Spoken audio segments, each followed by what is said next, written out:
Hey, and welcome back. We are joined by the fabulous Scott Bentley, who's superintendent of the National Battlefields Park. Hey, Scott. Thank you, Doni. It's great to be here. I Your am so glad show you're is here. fabulous and well received in the Monroe area and all around. Thank you so much. I really appreciate you saying. Say that a little louder so my boss can hear it. Your show well is received in Monroe, received. fabulous in Monroe. Just so the big guys are here and you say that. Thanks so much for that. You are here for an especially important event that's coming up, and John, you wanted to be able to say a few words about that. Well, as president of the Visitor Bureau for Monroe County, I have to wear a lot of hats, and one of those is promoting history and golf and fishing and other things. Yeah. And with this being the bicentennial of the War of 1812, which you folks here in Toledo are celebrating as well, Congressman John Dingell in Michigan got us a national park. And we needed a superintendent for our national park, and so they recruited Scott Bentley away from San Antonio, Texas, and he has a tremendous resume, more impressive than all of ours put together, and he's doing a wonderful job there. And so we always try to blend as many things as we can, arts, culture, history. That's kind of one of our taglines for the Tourism Bureau, because Monroe has so much of it. And so we thought, how can we work in this River Raisin Jazz Festival with the River Raisin National Battlefield Park?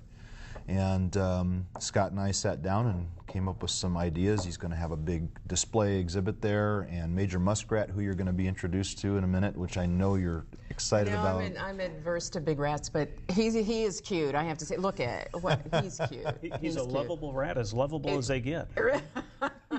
And in that picture, the gentleman on his knee with his hand on his chin is Brad Schreiber. He's actually the creator of Major Muskrat. He's my graphic designer at the Tourism Bureau, and he worked for Walt Disney for a couple of years, so he's got some experience with these cartoon figures, and Major Muskrat is a wonderful mascot for our national park. And so in having this conversation with Scott, you know, another big event that goes on in our community around the War of 1812 is the Fife and Drum Muster. And if you've never heard fife and drum music before, you haven't lived. When I first heard about it, I thought, well, how good could some drums and some flutes be? And then we heard one at our first muster, and it's absolutely incredible music. So today, around 4:30, the 1st Michigan Fife and Drum Corps is going to march into St. Mary's Park during the Jazz Festival. And Scott's going to introduce them and tell our huge audience a little bit about a new kind of music that they might not be familiar with, and promote our battlefield and our bicentennial and all that. So That sounds. You guys got a national park? We are very excited, yes. River Raisin National Battlefield Park is the newest national battlefield park in the country, and so, which is fitting for the significant, of course, historical events that occurred in this region around the War of 1812. So we're excited to be starting up and going operational, and fabulous partnership with the Tourism Bureau and Brad Schreiber with the creation of Major Muskrat. And he debuted in January to the song River Raisin Nights, so he came right in with Alexander Zonchek in the jazz in January, and will again appear, I hear, on today around 5 o'clock in dancing to the wonderful sounds of River Raisin Nights. So we're excited about that very much. So why was Monroe chosen for this particular park? Well, in Monroe is actually the site of a significant conflict in the War of 1812 that resulted in the greatest number of American casualties of any battles of the entire war. And so it's a significant battlefield area.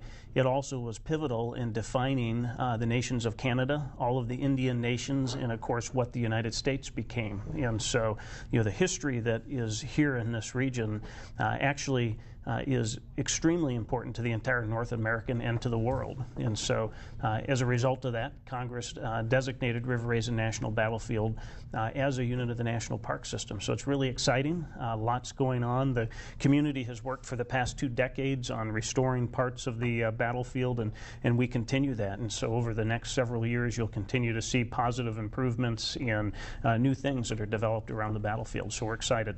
You know, a big piece of this property, Donnie, was an old paper mill, and at one time the paper industry was the largest employer in Monroe, and this mill site became very dilapidated. It had been shut down for many years, and it was condemned. And ultimately, in this process of our historical society and Scott's folks and our city administration and all working together with Congressman Dingell, which was, you know, he was very, very key to that whole process. They tore down the mill, and now it's all part of the battlefield property, and they've got great plans for it. And Scott's a very visionary guy. He's always thinking of new things to do, and if you haven't seen our national park, you need to make that short drive up to Monroe and exit 14 Elm Avenue. They've got a new heritage trail that goes from the park out to Sterling State Park along Lake Erie, and it's again that merging of arts, culture, history. The trail goes all the way downtown to where the site where the jazz festival is, and so Scott and I are trying to blend all of these things together to give people lots of great experiences. Which is a natural fit, obviously, and so the muskrat has a legend in our area, both with Native Americans as well as with the battles, and so the creation of Major Muskrat has been key to our educational programming, and you'll find the Major in lots of our kids' activities. We have 3 different kids' activity books now that are developed that help folks understand a little bit more about the battlefield and from more of a youth perspective, and so he's a lot of fun and very engaging in that, and it was just a perfect fit when John recommended Alexander Zonchek's River Raisin Nights song. Unfortunately, Alexander was very open to that and actually came to his debut as well, so we're excited to tie the jazz in with that. So yeah, Alexander's a good guy, though. He's really the best guy. flexible and supportive of this kind of stuff, and he's a regular down here in Toledo, and we know him well down here. Absolutely, a good guy. You know, the muskrat Scott mentioned was part of our history. At one time, it was such a staple food item in the Monroe area that legend goes that the bishop in the Monroe area designated that the muskrat was actually a fish and not red meat so that they could eat it on Friday. Really? It's always been one of my favorites. Well, it's definitely something, if you ever try it, you'll never forget it. That's right, that's right. I'm sure that's probably true. Now, your cameraman that loves Ben would not like the thoughts of seeing a muskrat on a plate with cream corn over it, and, you know. The Major doesn't like that either. He protests all muskrat eating. But he has a sign that says, you know, eat more pigeon or something. Something like that. So what exactly will the battlefield look like when it's done? You know, as we restore the battlefield, you will actually be able to see original French ribbon farms, so what it would have been like during the French settlement of this area. The community also is in the middle of a planning process in order to identify the entire area around the battlefield, what might happen, and things that are being discussed are restoring the original historic French town or portions of it, and lots of different great ideas. I don't think any of them have been formally adopted.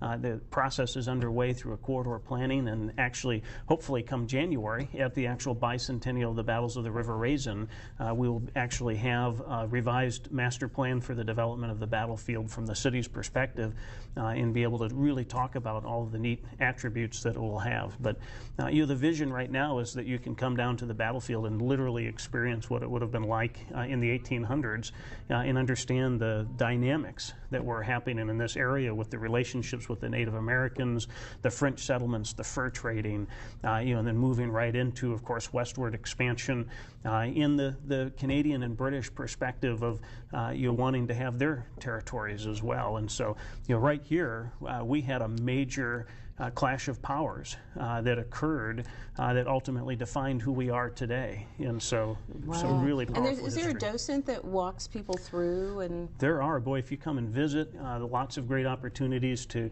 get an orientation. There's actually a map light show, some visitor center, and then if you want a tour, the park guides will take you on a tour, either a park ranger or one of the docents. We have about 100 volunteers that help us and just really make all the difference in the world.